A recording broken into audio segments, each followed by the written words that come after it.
ये आप ही का टाइम था जिसमें डिमोनेटाइजेशन भी आया है। That the 500 rupee and 1000 rupee currency notes will no longer be legal tender from midnight. किसी को नहीं अंदाजा था कि आज क्या अनाउंसमेंट होने वाली है। तो इसमें मतलब आप एक तरीके से मीडिया को कंट्रोल कर सकते थे। देखिए, सोशल मीडिया तो एक double edge weapon. There is nothing which you can not find on Telegram this days. देखिए, ऐसा है, ओटीटी चैनल्स हैं, कुछ भी दिखा रहे हैं, क्योंकि इनके ऊपर आप एक कोई सेंसरशिप नहीं कर सकते। अगर कोई ज्यादा ही करता है तो सरकार फिर कदम उठाती है। सोशल स्टोरीज होती है, उसमें गवर्नमेंट का काफी इन्फ्लुएंस रहता है। आप गवर्नमेंट के खिलाफ भी अगर आपके पास कोई खबर है तो लिखिए, बट एक्चुअली में मीडिया नहीं दिखाती गवर्नमेंट के अगेंस्ट कुछ। आप सरकार के ऊपर पॉलिटिकल माइनस स्कोरी करने के लिए दिखा रहे हैं। आप सरकार के बारे में कुछ भी लिखूंगा तो मुझे 1000 नेगेटिव आर्टिकल्स मिल जाएंगे, बट मैं बीजेपी के बारे में लिखूंगा ना अगेंस्ट बीजेपी, मुझे आर्टिकल्स बहुत कम मिलेंगे। जो भी सरकार आएगी, जो भी उस टाइम गवर्नमेंट होगी, उसके साथ उसको काम करना है। अगर वो नहीं करना चाहता तो बाहर आ जाए सरकार से। नमस्कार आप सभी को, बहुत बहुत शुक्रिया हमारी लास्ट पॉडकास्ट को इतना ज़्यादा प्यार देने के लिए। आई गेस आज इसी वजह से उस प्यार को थोड़ा सा बढ़ाने के लिए मैंने अपने बहुत ही ज़्यादा क्लोज और बहुत ही ज़्यादा सीनियर पर्सन को इनवाइट करा है हमारे पॉडकास्ट में। उनका नाम है श्री DS मलिक, देवेंद्र सिंह मलिक, एंड वो आज हमारे साथ यहीं पे हैं। एंड आई गेस आज सारे एस्पिरेंट्स जो किसी ना किसी गवर्नमेंट एग्जाम्स के लिए प्रिपेयर कर रहे हैं, या फिर अगर प्रिपेयर नहीं कर रहे, करना चाहते हैं, या फिर उनको गवर्नमेंट से रिलेटेड इकोसिस्टम के बारे में समझना है, तो ये पॉडकास्ट आपके लिए बहुत ज़्यादा बेनिफिशियल है। And also at the end of the podcast हम बहुत सारे सरप्राइजेस ला रहे हैं आपके लिए, तो प्लीज़ इस पॉडकास्ट को एंड तक देखिएगा एंड विल मेक श्योर हमें मतलब बहुत ज़्यादा बूस्ट देता है कि मैं ऐसे और पॉडकास्ट आप लोगों के लिए लाऊं। Thank you so much. And DS Malik sir is also over here. Thank you so much for coming over our podcast, sir. Quantal for calling me. Thank you, sir. And sir, अभी I guess audience को सबसे पहला सवाल तो यही आने वाला है कि सर के बारे में कुछ बताओ। सर कौन है, सर क्या करते हैं? मैं सर की जितनी तारीफ करूँ मुझे पर्सनली उतनी ही कम लगती है। मैं सर को पिछले 3 से 4 सालों से जानता हूँ, एंड सर का designation as well as sir ने जो एक्सपीरियंसेस लिए हैं इंडस्ट्री में वो काफ़ी बड़े हैं। I would take an honour sir अगर आप अपने एक्सपीरियंसेस और अपने बारे में अगर आप ऑडियंस को थोड़ा बहुत बता सकें। ऐसा है, मैं इंडियन इंफॉर्मेशन सर्विस है जो कि सिविल सर्विसेज के थ्रू रिक्रूटमेंट की जाती है, 84 बैच से हूँ, और मेरा जो कैरियर प्रोफाइल है वो ज़्यादातर मीडिया में रहा है। मैं दिल्ली गवर्नमेंट में डायरेक्टर इंफॉर्मेशन पब्लिसिटी रहा, DG media and communication ministry of finance में रहा, और इसके अलावा हमारी जो ministry of information and broadcasting के डिफरेंट मीडिया यूनिट्स हैं, PIB है, पहले DAVP होता था, आजकल उसका नाम CBC रख दिया गया है, DD news, all India radio, इन सब में मुझे मौका मिला अपने 35 साल के कैरियर में काम करने का। तो मुझे ये लगता है कि सिविल सर्विसेज के बारे में जो कहा जाता है कि वैरायटी ऑफ एक्सपीरियंस, वो सब इस 35 साल के दौरान मैंने किया, और कुछ सेक्टर्स में ज़्यादा काम किया, कुछ में कम, लेकिन ज़्यादातर मेरे को बहुत पॉजिटिव एक्सपीरियंस मैं ये शेयर करूंगा कि सिविल सर्विस का जो चैलेंज है वो वाकई में ही वर्थ टेकिंग है, और हर एक सर्विस का अपना एक प्रोफाइल है, चाहे वो IAS है, IPS है, IFS है, या इंडियन इंफॉर्मेशन सर्विस है, सबका अपना अपना एक कैरियर प्रोफाइल है, और बहुत ही सब में मौका मिलता है आपको अपना जो बेस्ट टैलेंट है वो दिखाने का, सरकार के लिए, लोगों के लिए, अपने लिए, सब परिवार के लिए, सबके लिए जो आप कर सकना चाहते हैं, ये एक प्लेटफॉर्म है जो आपको मिलता है। Thank you so much sir. And I guess बच्चों को आज की इस पॉडकास्ट से काफ़ी कुछ सीखने को मिलने वाला है, बिकॉज सर ये रहता है बिकॉज बहुत सारे बच्चे बनना चाहते हैं सिविल एस्पिरेंट्स, बट कुछ ना कुछ मोटिवेशन में या बहुत सारी चीज़ें रहती हैं। आजकल तो यूथ के पास इतनी चीज़ें हैं सर सोचने के लिए, दिन भर कुछ ना कुछ सोचते रहते हैं। आज के टाइम पे हर किसी को एक बीमारी है, वो है ओवर थिंकिंग। लिटरली सोचते रहेंगे कि करना है, नहीं करना, कहाँ जाना है, मतलब अगर सिविल सर्विस के बारे में सोच रहे तो सोचते ही रहेंगे। तो आज ऐसा करते हैं कि उनकी ओवर थिंकिंग को भी ख़त्म करते हैं। आज बहुत इंटरेस्टिंग आपसे क्वेश्चन पूछते हैं, ज़्यादा लंबा नहीं करते बट बहुत इंटरेस्टिंग आपसे सवाल पूछते हैं।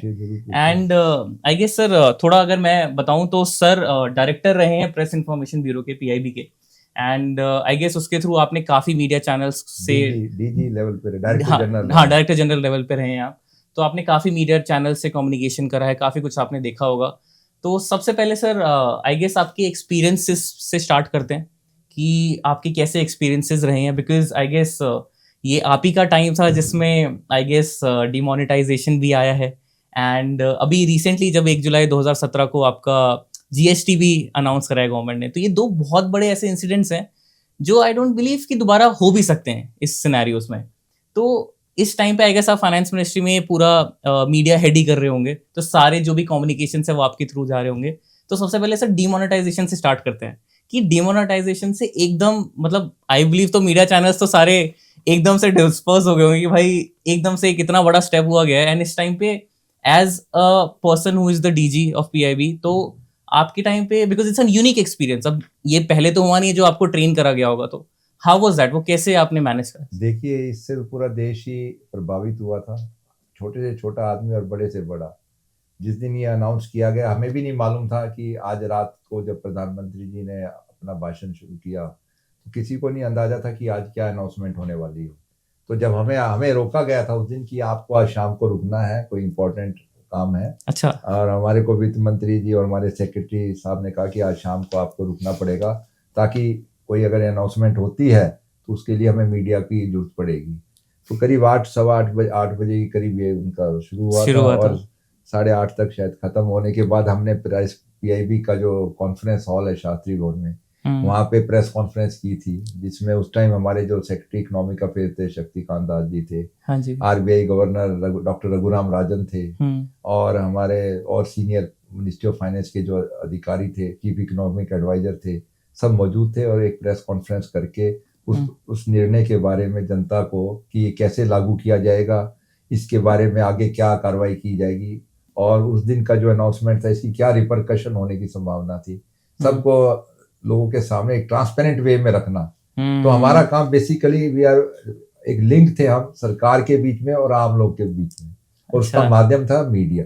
मीडिया चाहे वो सरकारी मीडिया हो, एआईआर हो, दूरदर्शन हो, प्राइवेट चैनल्स हो, प्रेस मीडिया हो, प्रिंट मीडिया हो, इलेक्ट्रॉनिक मीडिया हो, सोशल मीडिया भी अब तो काफी पॉपुलर है, सोशल मीडिया को भी यूज किया गया। अच्छा। ताकि लोगों तक सब जानकारी पहुंचे, क्योंकि लोगों में एकदम उत्सुकता हुई कि अब क्या होगा, नेक्स्ट स्टेप क्या होगा। बिल्कुल सही बात। तो लोगों को पूरा ट्रैक पे रखना और उनको समय समय पे ये जानकारी देना, क्योंकि लोगों को नोट बदलवाने के लिए बैंकों में लाइनें लगने लगी थी।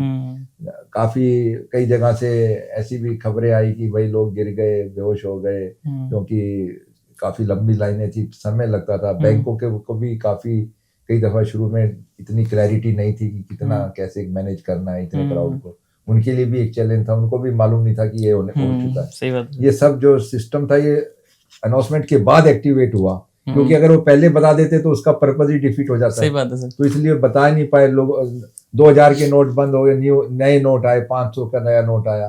उसके लिए जो एटीएम्स है वो दोबारा से रिकैलिब्रेट किए गए, क्योंकि जो पुराने नोटों के हिसाब से बने हुए थे, नए नोट के हिसाब से नहीं थे। तो सारा जो रिकैलिब्रेशन ऑफ नोट, फिर नोट्स को जगह जगह पहुंचाना, कहाँ पे बैंक में कमी है, मीडिया के थ्रू हमें ऐसे मिनिस्ट्री में इंफॉर्मेशन आती थी, फिर उसके हिसाब से हमारे अधिकारी जो वहाँ पहुंचाने का, चाहे एयरलिफ्ट करे नोट्स को, चाहे उसके जरिए हमने पहुंचाए, फिर जनता तक पहुंचाना। हम दिन में 4-4, 5-5, 6-6 प्रेस कॉन्फ्रेंस रोज होती थी। अच्छा, डिफरेंट मीडिया सर। हाँ, मीडिया फाइनेंस मिनिस्ट्री को कवर करने 150-200 लोग आते थे, खड़े होने की जगह नहीं होती थी मीडिया के लिए। कमरा जैम पैक्ड होता था, सवालों की बौछार होती थी। अफसर जो थे, जो हमारे, मैं इस समय जरूर कहूंगा, उनके अंदर बड़ी सहनशीलता और बड़ी वो थी कि उन्होंने उसको सबको बड़े धैर्य से टैकल किया और बड़े सहजता के साथ उन्होंने हर एक प्रॉब्लम को सुलझाने की कोशिश की, लोगों को जानकारी देने की कोशिश की। तभी आपको लग रहा होगा कि 2-3 महीने ये कैंपेन चला था। इसका अनाउंसमेंट के बाद करीब 3 महीने लग गए थे कि जब तक सिचुएशन को थोड़ा नॉर्मल होने में, क्योंकि समय समय पर नई नई डायरेक्शंस आ रही थी। सही बात है। वो बीच में बहुत सारे चेंजेस भी हो रहे थे क्राउड को टैकल करने के लिए। कुछ आ रहा था कभी ऐसे। सर आप कुछ बता सकते हो, मतलब ऐसा आपने इस ड्यूरेशन में कुछ फेस करा हो, ऐसी कोई 4 से 5 फेक न्यूज जो आपको लग रहा है कि यार ऐसा कुछ था ही नहीं बट चल रही है न्यूज चैनल्स पे? लोग तरह तरह की अफवाहें भी फैलाते थे कि वहाँ नोट नहीं है, वहाँ पे लोगों की हम खुद गाड़ी में बैठ के, मैं बताता हूँ, घूमते थे कि कहाँ कहीं जहाँ पे कभी खबर आती थी कि भाई कहीं भीड़ है, वहां जाके देखते थे वहां कोई जगह कई दफा कुछ भी नहीं मिलता था। अच्छा। तो लोग अफवाहें भी उड़ा देते थे, क्योंकि कई तरह की इसमें सोशल एलिमेंट्स ऐसे भी होते हैं जो मौके का फायदा उठाना चाहते हैं, लोगों में एक अफवाह फैला के लोगों को गलत राह पे डालने की, सरकार के अगेंस्ट भड़काने की कोशिश भी करते हैं। क्योंकि ये डिसीजन ऐसा था, इसको लेके कई पार्टियां, कई लोग ऐसे थे जो इसको कह रहे थे कि आवश्यकता ही नहीं है, क्यों किया, इसके नुकसान हो जाएगा, ये हो जाएगा।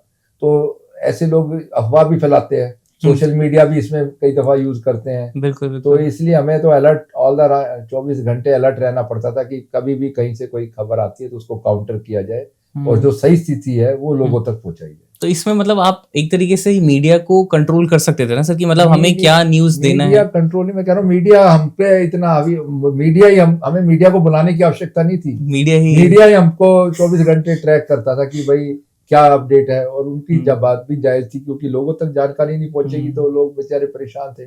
तो कई दफा कईयों को दिक्कतें भी आ सकती थी। तो मीडिया ने बड़ा पॉजिटिव रोल प्ले किया इसमें। मैं मीडिया को इस काम मतलब एक तरीके से थैंक्स करना चाहूंगा कि उन्होंने सही जानकारी सरकार की तरफ से जो समय समय पर दी गई वो लोगों तक पहुंचाई, और इस समस्या का भी उनके अगर कोई काउंटर भी थे तो उसको भी उन्होंने पूरे एक बैलेंस तरीके से रखा लोगों के सामने। आजकल जैसे सर मीडिया के भी तो जैसे चैनल्स होते हैं, जैसे फॉर एग्जांपल आजकल न्यूज हो गया, डीडी न्यूज, ये इंडिया न्यूज, ये सारे तो चैनल हैं ही, but there are other channels which are focusing more towards youth. जैसे फॉर एग्जांपल हम सारे के सारे सोशल मीडिया चलाते हैं, हम सारे ही गूगल पे सर्च करते हैं, तो ये चीज भी मतलब कंट्रोलेबल करी जाती है बिकॉज सोशल मीडिया पे तो कुछ भी चल जाता है। देखिए सोशल मीडिया तो एक डबल एज वेपन है। कोई भी टेक्नोलॉजी होती है वो डबल एज होती है, वेपन होती है। उसको आप अच्छे काम के लिए भी इस्तेमाल कर सकते हैं, उसका मिसयूज भी कर सकते हैं। अगर सोशल मीडिया के फायदे भी बहुत हैं क्योंकि इससे एक freedom of speech and expression, आप अपनी बात लोगों के सामने लोगों से जुड़े रहते हैं। जानकारी आपको नॉलेज के पॉइंट ऑफ व्यू से, चाहे गूगल पे जाके कोई चीज पहले हम किताबों में ढूंढते थे, लाइब्रेरी में सर्च करते थे, अब आप एक क्लिक करके अपने मोबाइल पे एकदम आपको लेटेस्ट उसके बारे में जानकारी मिल जाती है। तो ये फायदे भी हैं, ऐसा नहीं है कि सोशल मीडिया सिर्फ नेगेटिव पर्पज के लिए यूज होता है। और जहां तक नेगेटिव चीज का बात है उसके लिए सरकार बीच बीच में रेगुलेशन भी कर सकती है। डिजिटल डाटा प्रोटेक्शन एक्ट आया है 2023 में 2023 में, और है उसके अलावा बच्चों के ऊपर अब कहा है कि 18-16 साल से बच्चे जो है उनको पेरेंट्स की परमिशन लेनी पड़ेगी अगर वो सोशल मीडिया का विषय। तो ऐसा नहीं है कि मीडिया को रेगुलेट करने की, अगर उसके नेगेटिव यूज हो रहा है तो सरकार की जिम्मेवारी भी बनती है कि उसको कम करने की कोशिश करे। अगर खत्म नहीं, मिटिगेट तो करे, अगर बिल्कुल खत्म नहीं कर सकते तो उस दिशा में सरकार उठाती है कदम। सर मतलब मेरा इसमें अगर एक क्विक सवाल है आपके लिए, जिससे मैं चाह रहा हूँ कि आप थोड़ा सा इस पे जल्दी जवाब दें। बताइए। तो जैसे फॉर एग्जांपल सर आज की डेट में मैंने देखा है कि जो भी सोशल मीडिया के एप्स हैं, जैसे फॉर एग्जांपल फेसबुक हो गया, व्हाट्सएप हो गया, इवन नाउ डेज टेलीग्राम बहुत चल रहा है, ये सारे इंडिया मतलब almost these are not Indian apps, right. पहले टिकटॉक था तो वो तो सरकार ने बैन करवा दिया कि भाई हमारा डेटा सारा बाहर जा रहा है, बट आज की डेट में अभी भी इन ऐप्स के through, because these are not India app, ये सारे भारतीय ही ऐप हैं, तो अभी भी तो हमारा डेटा इनसिक्योर ही है। Sir Telegram is somewhere not belong to India, but इतना एग्रेसिवली इंडियन यूजर्स है उस पर, इतने एग्रेसिवली हैं, there is nothing which you can not find on Telegram these days. कुछ भी नहीं है जो नहीं मिल सकता। अब इतना इंडियन कंज्यूमर है, इसको भी फिर मीडिया मतलब it's a medium channel sir, तो इसको भी कंट्रोलेबल अभी तक क्यों नहीं करा जा रहा? देखिए ऐसा है, इनकी टेक्नोलॉजी के ड्रिवन सारे मीडिया जो आपने ऐप बताए हैं ये कोई मैनुअली नहीं चल रहे। हाँ नहीं, सारे टेक्नोलॉजी, और सबका बेस आपने बताया बाहर से कंट्रोल्ड है, सारे बाहर से हैं सर। तो इसके लिए हमारी जो मंत्रालय है, कम्युनिकेशन मिनिस्ट्री है, एक मिनिस्ट्री ऑफ इंफॉर्मेशन टेक्नोलॉजी है, MIT है, ये लोग टेक्नोलॉजी को आप टेक्नोलॉजी के जरिए ही कंट्रोल कर सकते हो।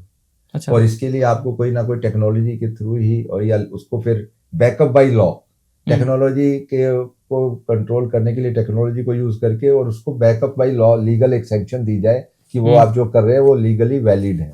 क्योंकि आजकल तो देखिए कोई भी अगर आप करेंगे कोर्ट में लोग एकदम पहुंच जाते हैं सर, वो तो है कि मैं हमारी freedom of speech and expression पे, हमारी राइट ऑफ क्रिएटिविटी पे, OTT चैनल्स हैं वो कुछ भी दिखा रहे हैं, लोग कहते रहते हैं कि भाई इसमें लैंग्वेज सही नहीं है, फैमिली के साथ नहीं देख सकते, लेकिन उसके बावजूद भी अवेलेबल है क्योंकि इनके ऊपर आप एक कोई सेंसरशिप नहीं कर सकते। सर जैसे टिकटॉक को बैन करा वैसे इनको भी तो अगर कोई ज्यादा ही करता है तो सरकार फिर कदम उठाती है, पर हर केस में हर चीज पे कदम उठाने से भी तो उसको बेटर है कि उसको प्रिवेंटिव मेजर लिया जाए, कोई ऐसा रेगुलेटरी मैकेनिज्म बनाया जाए। अभी कुछ है सर मतलब अभी कर रही है सरकार, जो अभी डिजिटल डाटा प्रोटेक्शन एक्ट है उसमें सब प्रोविजन किए गए हैं, और टेक्नोलॉजी में जैसे जैसे नई चेंजेस आ रहे हैं, अब GPT AI का यूज हो रहा है, उसको यूज कर सकते हैं। अब AI is also a big challenge, लोग उसको उसका नेगेटिव भी यूज कर सकते हो, अगर आप उसको पॉजिटिव भी बहुत आजकल तो सर बहुत ऐसा चल रहा है AI के through you can do whatever. तो इसलिए ये कहना कि अब AI को बैन कर दिया जाए वो भी तो उचित नहीं होगा। हाँ नहीं सही बात है। तो इसलिए we have to keep pace with technology. हाँ, उसके जो ड्रॉबैक्स है टेक्नोलॉजी के, उसको मिटिगेट करने के लिए टेक्नोक्रेट्स ही, जो टेक्निकल एक्सपर्ट्स हैं, वही उसमें सही कदम बताए, तरीका बता सकते हैं कि भाई इसको कैसे हम चैलेंज, कोई जो ये नेगेटिव चैलेंज है उनको कैसे रोका जा सकता है या कम किया जा सकता है। समझ गया सर। मतलब सर देखो, मतलब ये मतलब सारे, मतलब मैं जो आज सवाल पूछ रहा हूँ वो सारे, मतलब आई जस्ट वांट, बिकॉज जो यूथ है वो मासूम है सर, वो तो अपना इंफॉर्मेशन बिल्ड करने का ट्राई करे आज की डेट में। जैसे देखिए, यूथ के लिए भी मैं यही कहूंगा कि यूथ भी आजकल मैच्योर थोड़ा होना चाहिए।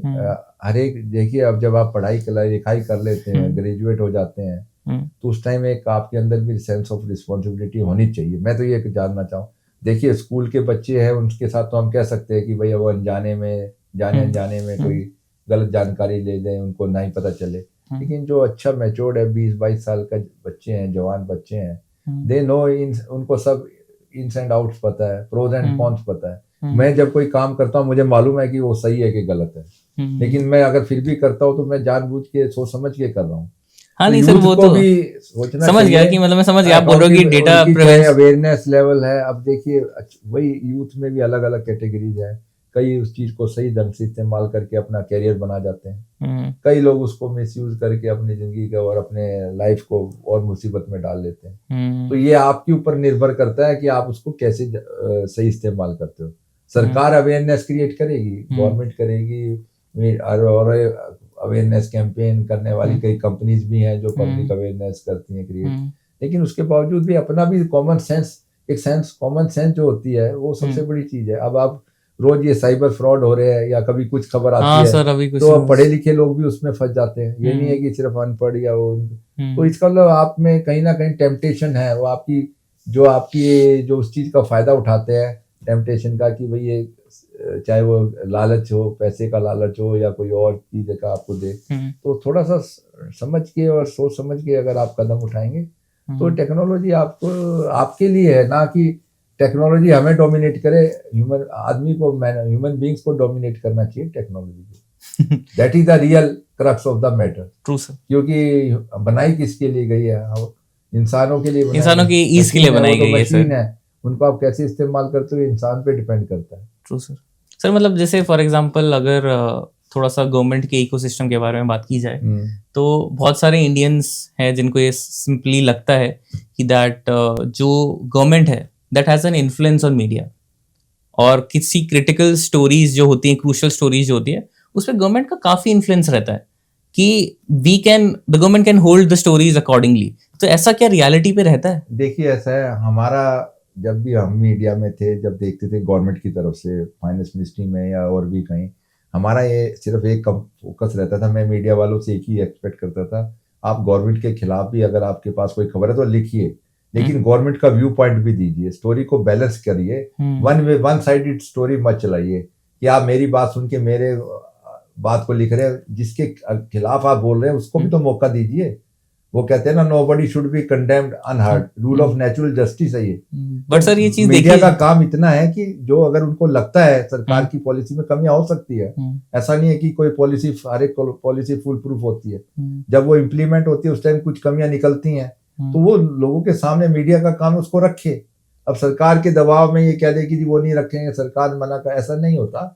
आजकल इतने चैनल्स हैं, इतने मीडिया के आउटसोर्स हैं, आप सबको कैसे कंट्रोल कर सकते हो? ये बट सर वैसे आप कह रहे हैं कि बोला जाता है, बट एक्चुअली में मीडिया नहीं दिखाती गवर्नमेंट के अगेंस्ट कुछ नहीं देखिए ऐसा होता है, दिखाने वाले फिर भी दिखाते हैं अगर उसमें कमियां हैं, लेकिन कई दफा जस्ट फॉर पॉलिटिकल माइलेज, आप सरकार के ऊपर पॉलिटिकल माइलेज स्कोरिंग करने के लिए दिखा रहे हैं। आप बैलेंस व्यू दिखाइए मीडिया में, ऐसा कोई दिक्कत नहीं है। कोई भी सरकार, मुझे नहीं लगता इस चीज को बुरा करेगी कि भाई आप दोनों साइड दिखाइए, कॉइन्स के दोनों पहलू दिखाइए, इसके फायदे क्या है, इसका नुकसान क्या है। जो पॉलिसी बनाइए, मुझे तो सर आज की डेट में मतलब पॉलिटिकली आप हो सकता है कुछ हद तक करेक्ट हो, मैं ये नहीं कहता कि पॉलिटिकल मैटर्स में हो सकता है आपको ये फीलिंग आ रही है, लेकिन जहाँ सरकारी मामले आते हैं ना, प्योर गवर्नमेंट के इश्यूज, उनमें तो मैं नहीं कह सकता कि भाई सरकार कभी कोई ऐसी बंधन या ऐसी कोई सेंसरशिप करती। तो जैसे मैं तो बिल्कुल एक आउटसाइड पर्सपेक्टिव से चीज बता रहा हूँ कि जैसे वी एज यूथ, मतलब हमने ये चीज देखी है कि जैसे अगर कोई एग्जांपल दिखाइए, फॉर एग्जांपल एक एग्जांपल बताइए कि भाई कहाँ सरकार सर, जैसे मैं एक एग्जांपल आपको दे दूं, तो आज की डेट पे अगर मैं गूगल पे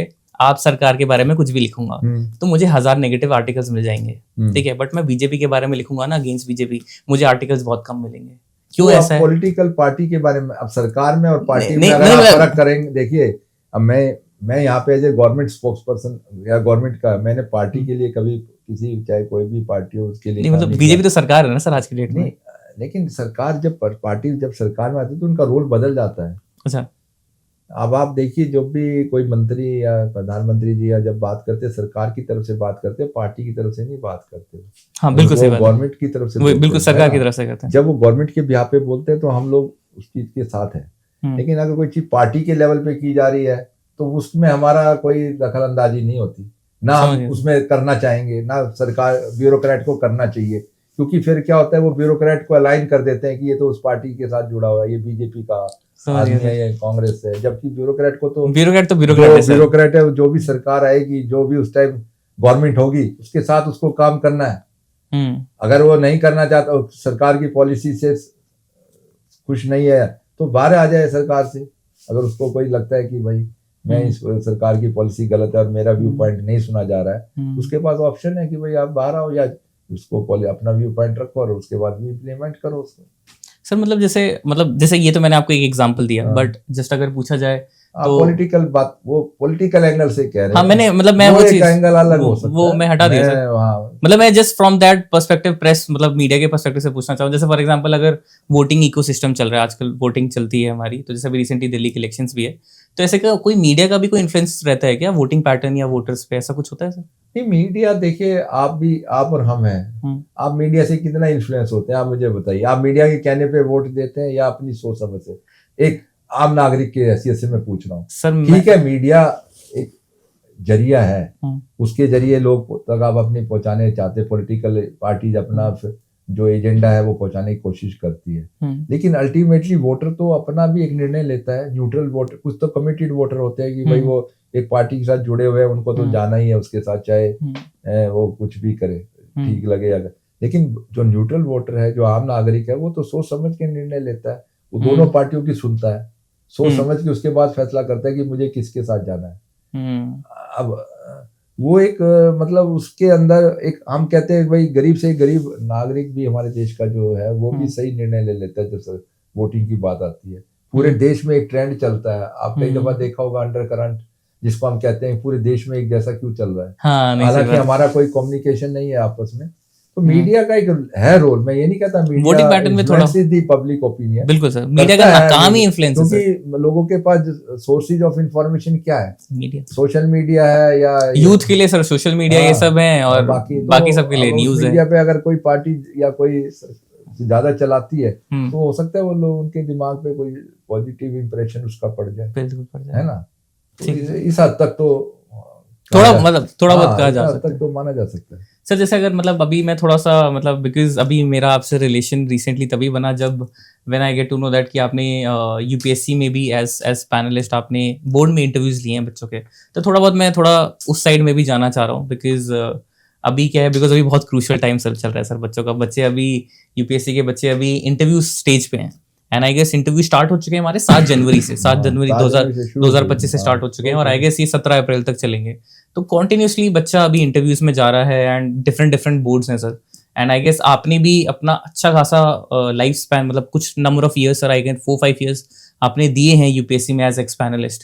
तो just wanted to understand few questions from your end, जो आज की डेट में अगर बच्चा इंटरव्यू देने जा रहा है तो उसके लिए बेनिफिशियल हो सकते हैं सर। तो उसमें सबसे पहला क्वेश्चन तो यही है कि मतलब जो बच्चों को बहुत सारे मिथ्स होते हैं कि भाई इंटरव्यू में कैसे पहन के जाऊं, कैसे बन के जाऊं, क्या टाई लगाऊं ना लगाऊं, कौन से कलर की शर्ट पहनूं, कौन सा जूता पहनूं। तो ये सब चीज़ें मतलब मैंने ये बातें अपने पहले पॉडकास्ट में भी करी हैं, बट ये मैं आपसे पूछना चाह रहा हूँ जस्ट एज अ मायना कि मतलब बच्चा इस चीज़ को, मतलब ये चीज़ एक्चुअली में इंटरव्यू में कोई इन्फ्लुएंस क्रिएट करती है या फिर? देखिए, ऐसा होता है जब आप इंटरव्यू में एंटर करते हैं रूम में, तो फर्स्ट अपीयरेंस तो आपकी एंट्रेंस के टाइम आप कैसे ड्रेस्ड अप है। मैं ये नहीं कहता कि बहुत ही अच्छे कपड़े होने, बहुत ही हाई क्लास होने चाहिए। सिंपली अगर आप ड्रेस्ड हैं, साफ सुथरे कपड़े हैं, अच्छी तरह से आप तैयार होके आए, नहा धो के, शेव करके अपने आप को एक प्रेजेंटेबल फॉर्म में लेके आए। इतना ही उसका रोल है। बस बाकी तो आपकी नॉलेज जब आप इंटरव्यू देंगे, आप कैसे जवाब देते हैं, क्या उसका बोर्ड के साथ कैसे इंटरेक्ट करते हैं, उस पे आपकी परफॉर्मेंस पे ज्यादा निर्भर करेगा कि आप कितना स्कोर करते हैं। हाँ, because it's more about presentation ना सर, मतलब क्या प्रेजेंट कर रहा है वो अपने आप को। हाँ, वही मैटर तो प्रेजेंटेशन का है। और एक चीज और सर पूछनी थी, जैसे बच्चा जब एंटर करता है तो जस्ट क्विकली एक बार आप मुझे कंफर्म कर दे, तो सामने एक चेयरमैन बैठा होता है and there are 4 ex panelist, यही होता है सर? हाँ, तो इसमें मतलब जो बच्चों का सवाल आता है कि जो 4 पैनलिस्ट हैं they are meant for consulting, कि भाई बच्चे को मतलब वो कंसल्ट करें चेयरमैन को कि बच्चा किस लेवल का है, बट जो एक्चुअल ग्रेडिंग है वो कंसल्टिंग पे नहीं होती, वो actual grading is been done by chairman only. This is correct sir?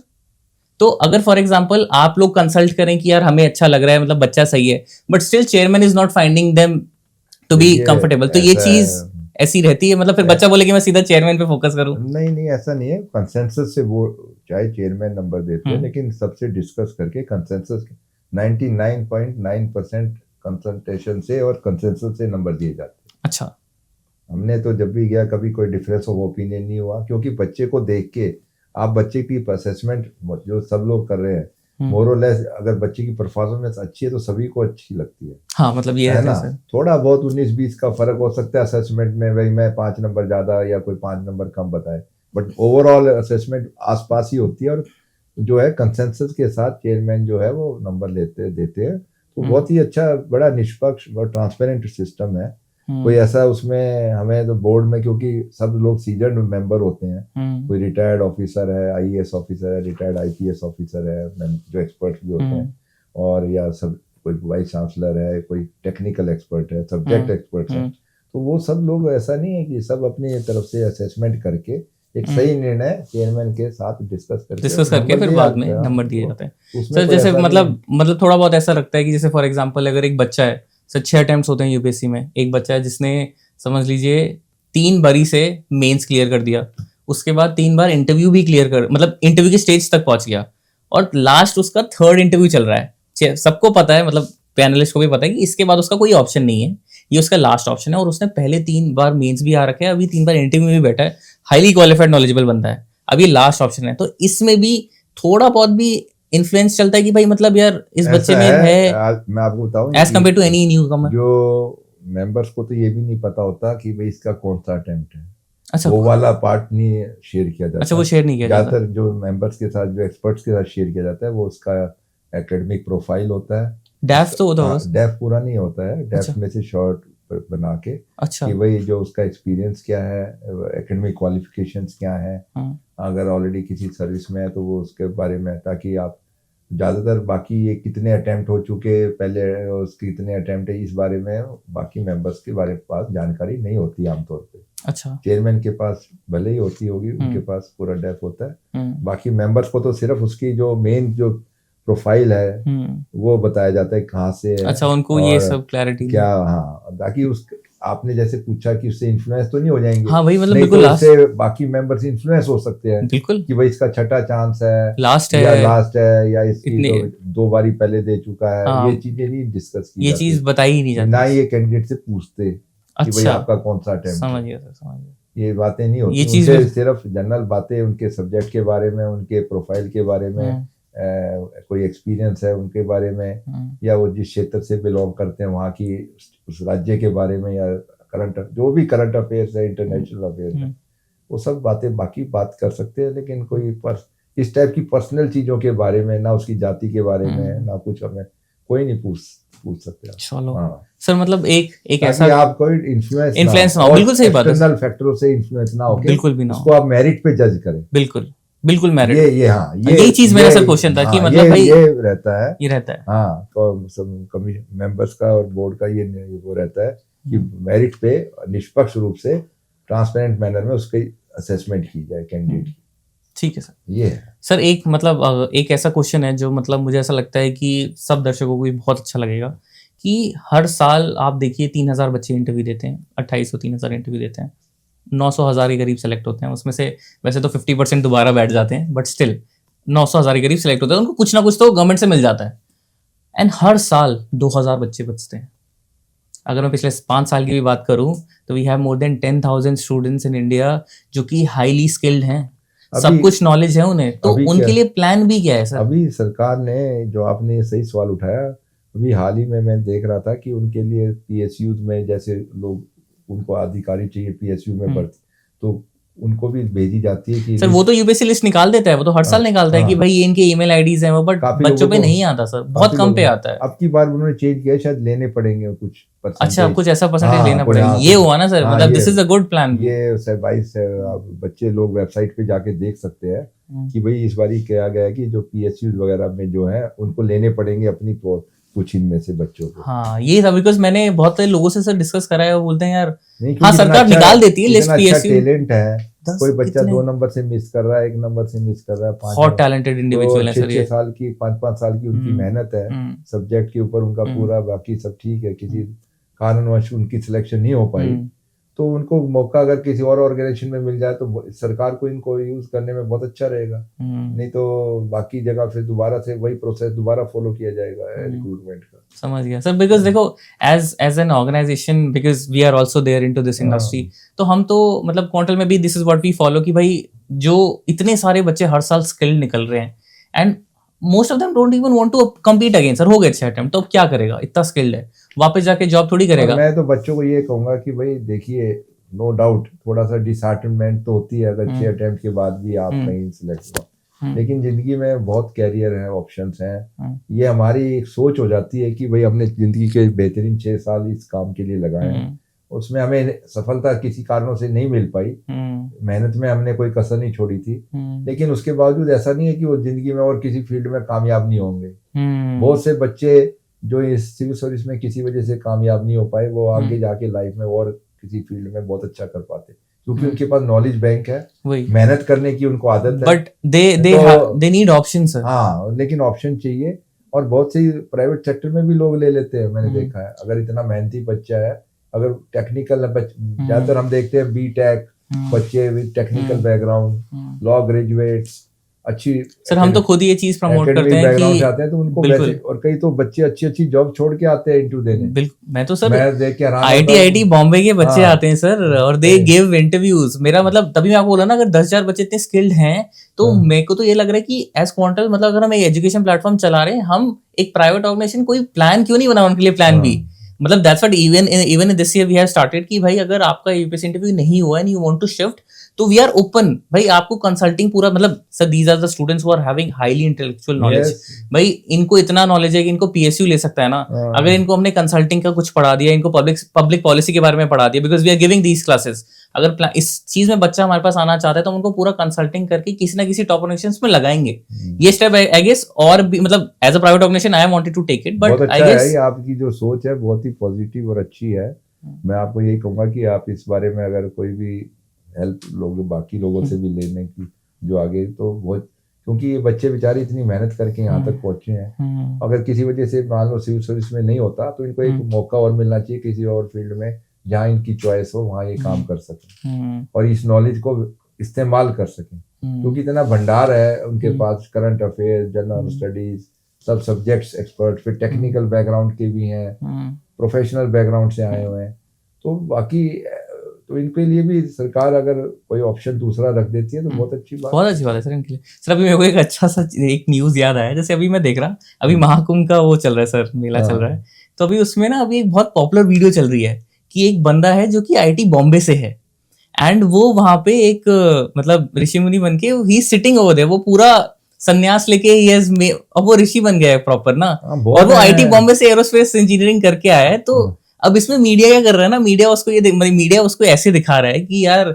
IT Bombay से है फिर भी इस चीज में आ गया, तो ऐसी क्या कमी रही, बिकॉज उसने उसके बाद बहुत सारे काम भी करे, फाइनली ही लैंड अप इन ऋषि, और वो खुला स्टेटमेंट दे रहा है मीडिया में, कुछ भी कर लो वापस यही आना है संन्यास लेके। तो इसमें मीडिया मतलब कैसा रोल? ये तो देखिए हर एक की इंडिविजुअल आपकी सोच है, किसको किस लाइफ में क्या अचीव करना है। अब तो उनको लगा होगा कि भैया मेरे लिए यही सबसे बड़ी चीज है, तो उन्होंने वो सब छोड़ के इस लाइफ। सर मतलब एक इशू इससे भी बड़ा है जो मेरे माइंड में है, बताइए कि जब मीडिया और एआई ऐसी चीज है जो किसी को भी कुछ भी दिखा सकता है, कुछ भी बना सकते हो आज की डेट में, मतलब I can create characters who are doing something which they have never done in their life and which is trending. मतलब आज की डेट में कोई भी दो बंदे हैं वो कुछ मतलब we can create everything through AI. And media ऐसा है जो कि इन्फ्लुएंस कर सकता है. इन दोनों का मिक्सचर तो मतलब बड़ा डेंजरस हो जाएगा सर. ये तो ये आप मतलब आप इस चीज आपका एक्चुअली देखिए हमने हमारे आपका time point में of तो view ये matter करता है सर इस चीजें चीज नहीं में. थी. हाँ. सौभाग्य से हमें ऐसी उस टाइम इन चीजों का सामना नहीं करना पड़ा. लेकिन अब जो टेक्नोलॉजी में जो एडवांसमेंट आ रही है, हर रोज नई नई बातें सुनने को मिलती हैं AI से संबंधित या तो ये इसके बारे में सोचना पड़ेगा सबको मिलके. और इसके बारे में गवर्नमेंट को कुछ तो गवर्नमेंट प्रेजेंटिव को भी में सोचना पड़ेगा और सभी लोगों को भी सोचना पड़ेगा. क्योंकि सारा काम गवर्नमेंट के भरोसे छोड़ना भी ठीक नहीं है. हम लोगों की भी तो जिम्मेवारी है कि भाई हम इस चीज को कैसे यूज करते हैं, कितना विश्वास करते हैं इन चीजों पे. हमारी भी तो अल्टीमेटली गवर्नमेंट किसके लिए करती है, लोगों के लिए ही कर रही है. लोग अगर लोग खुद ही अगर उस चीज का थोड़ा संज्ञान ले लें तो गवर्नमेंट का काम थोड़ा आसान हो जाएगा. नहीं तो उनको और मेहनत करनी पड़ेगी. अवेयरनेस क्रिएट करो, लॉ बनाओ, फिर उसको इम्प्लीमेंट करो. उसमें कोई दिक्कतें भी आती हैं. तो जनता को भी इस बारे में मतलब सर देखो AI की यूज केसेस हैं सर. मतलब हम जैसे फॉर एग्जांपल हमने क्या करा, जैसे अब बच्चा जो है वो पैन इंडिया कहीं पे भी बैठा हुआ है सर, तो अब उसके लिए बार बार दिल्ली आके मॉक देना डिफिकल्ट है. हमने AI के थ्रू AI मॉक बना दिया. अब उस AI मॉक में मैं आपको बता भी रहा था Abhyas.ai. तो इसमें क्या है कि आप बच्चा घर बैठे मतलब अपना डैफ अपलोड करे तो AI क्वेश्चंस पूछेगा आपसे, आप वीडियो के सामने बैठो, जवाब दो. प्रॉपर वर्बल असेसमेंट, वो प्रॉपर क्वेश्चंस पूछेगा आपके डैफ के बेस पे एंड रिगरस क्वेश्चंस पूछेगा. आप चाहो तो मतलब बच्चा पहले ना शीशे के सामने बैठा रहता था, उस पे असेसमेंट लेता था. हमने बोला प्रॉपर AI आ गया है यार, AI का यूज करो. तो यूज करके पूरा प्लेटफॉर्म बनाया एंड मेक श्योर करा कि बच्चा अब इसके थ्रू वर्बल असेसमेंट ले और इससे अच्छा प्रैक्टिस करे, सारी चीजें करे. और ये चीज अभी बच्चों को अच्छा लग भी रहा है. बहुत सारे बच्चे सर इस साल जो इंटरव्यू दे रहे हैं वो दे रहे हैं. मान लो face to face interview physical form में नहीं कर सकते, दूर है किसी भी वजह से, कोई भी कारणों से, तो उनके लिए तो बहुत अच्छी चीज है. वही सर मैं वही कह रहा हूँ ना, टेक्नोलॉजी को आप अच्छी चीज में यूटिलाइज करो तो चीज के लिए भी इस्तेमाल कर सकते हो. कल कोई इसी टेक्नोलॉजी को आप गलत तरीके से भी कोई चाहे तो फिर वो एक उसका नुकसान भी हो जाता है. वो तो लेकिन ये है कि ये बहुत अच्छी बात है आप जो कर रहे हो कि भाई मॉक इंटरव्यू के लिए उनको दिल्ली लाना पड़े. थोड़ा प्रैक्टिस हो जाता है सर, फिर वो यहाँ आ जाए तो और अच्छे से देंगे. मतलब बच्चा सीधा ऑफलाइन में थोड़ा तो एक अलग चीज होती है, वो तो कभी नहीं रिप्लेस हो सकता. उसको तो आप रिप्लेस नहीं कर सकते. बिल्कुल भी कभी नहीं. इमोशंस को, पैशंस को बिल्कुल सर आप कितना भी मशीन दिखा दीजिए, ये चीजें जब तक इनको आप नहीं रिप्लेस कर पाएंगे. हाँ, नॉलेज पार्ट को आप पूरी sir AI is question answering. भाई आपने क्वेश्चन पूछा, आज पढ़ाई किया, उसने बोला नहीं किया. अब एज अ टीचर मैं तो ह्यूमन हूं ना, मैं बोलूंगा क्यों नहीं किया. ये AI नहीं पूछ सकता. ये चीज तो हमारी वैल्यू है ना कि क्यों नहीं किया. अब बच्चा डरेगा, अब वो पढ़ाई करेगा. आप समझ रहे हो ना. तो क्वेश्चन आंसर से पढ़ाई नहीं हो सकती, आप सिर्फ असेसमेंट ले सकते हो. बट ये चीज लोगों को समझ में नहीं आ रही कि भाई AI से आप क्वेश्चन आंसरिंग करो बस. But when it comes to a human touch वो कभी नहीं जा सकता, बिकॉज एक ह्यूमन ही बोल सकता है कि क्यों नहीं पढ़ा, एक अलग ही एटीट्यूड से. वही है ना, जो ह्यूमन बीइंग्स तो देखिए तभी वो कहते हैं ना AI में जो उसको फीड किया गया है वही बताएगा. बिल्कुल सही बात. जो आपने उसके अंदर डाला है वही गार्बेज इन गार्बेज आउट जो भी है.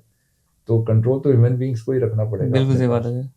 अभी ऐसा ना हो कि AI का कंट्रोल AI के पास ही चला जाए, तब खतरनाक स्थिति हो सकती है. सही बात है सर. मतलब देखो सर, कंट्रोल ह्यूमन बीइंग्स के पास है, उसको कैसे इस्तेमाल करना है पॉजिटिवली, तो हमें वो लगता है कि इसका सही इस्तेमाल होगा. जहाँ उसकी नेगेटिविटी है उसको देखिए सरकार को भी स्टेप लेना पड़ेगा, लोगों को भी समझना पड़ेगा. सब मिलके करेंगे तो बहुत आसान हो जाएगा. एक पार्टी पे छोड़ देंगे कि उसी की जिम्मेवारी है तो थोड़ा डिफिकल्ट होगा, चैलेंजिंग हो जाएगा. अभी सर मतलब यही कि देखो पीपल मतलब as Indians I have seen मतलब एक मतलब they do take these preventive measures, but when it comes to saving them money, मतलब जिस चीज़ से उनको थोड़ा मनी सेव होता है, जिस चीज़ से वो थोड़ा सा पैसा बचा सकते हैं, वो उन सब चीज़ों पे भी बहुत फोकस करते हैं कि भाई शॉर्ट इजी शॉर्टकट वे चाहिए ना सर. जैसे फॉर एग्जांपल मैं आपसे ये भी शेयर करूंगा कि जैसे आजकल ये भी बहुत ट्रेंड है कि भाई बंदा US चला जाता है, US में मतलब अब अगर बच्चा होने वाला है उसको they just directly land to US and US जाके उसका बर्थ करते हैं. क्यों? फिर बाय बर्थ उनको वीजा मिल जाता है बच्चे को. ये आजकल हद ट्रेंड पे चल रहा है सर, ऑलमोस्ट बदला जा रहा है. हम सिस्टम को मिसयूज करेंगे ना किसी भी दूसरे कंट्री में जाके, तो कल को वो भी कानून बना देंगे कि भाई अब ये नहीं. जब उनको लगेगा कि भाई लोग आके बाहर से मिसयूज कर रहे हैं तो they will be forced to make some law on this subject. तो इसके ऊपर तो आई गेस सर पहले बैन भी जैसे यूके में भी पहले जो आप बता रहे हो वहां भी ये सिस्टम था, सिटीजनशिप बाय बर्थ। अगर बच्चा वहां पैदा होता है तो उसको ऑटोमेटिकली वहां की सिटीजनशिप मिल जाती थी। बाद में उन्होंने जब देखा कि बहुत से लोग ऐसे सेम सिटीजनशिप ले रहे हैं तो उन्होंने इसको खत्म कर दिया। हो सकता है यूएसए में भी कल कोई कानून आ जाए कि अब सिटीजन बाय बर्थ नहीं रिकॉग्नाइज की जाएगी। सर मतलब ये चीज तो है ही ना, पेरेंट सिटीजन ना हो। बिल्कुल। अभी सर ये भी लेटेस्ट न्यूज़ है कि 2 lakh 3 lakh plus citizens have migrated to other countries India में टैक्स को सेव करने के लिए, भाई डायरेक्ट टैक्स से बचना है। तो टैक्स का कारण इतना नहीं हो सकता, ज्यादातर लोग जॉब्स के लिए जा रहे हैं, कैरियर अपॉर्चुनिटी कुछ लोगों के लिए बेटर जिनको वहाँ मिल रही है, और कुछ पढ़ाई के लिए भी जा रहे हैं। देखिए ब्रेन ड्रेन दोनों तरफ से हो रहा है, रिवर्स ब्रेन ड्रेन भी हो रहा है, लोग इधर वापस भी, हमारा डायस्पोरा जो है अभी वापस भी यहाँ इंडिया में भी आ रहा है काफी। अच्छा। और यहाँ इन्वेस्ट भी कर रहा है।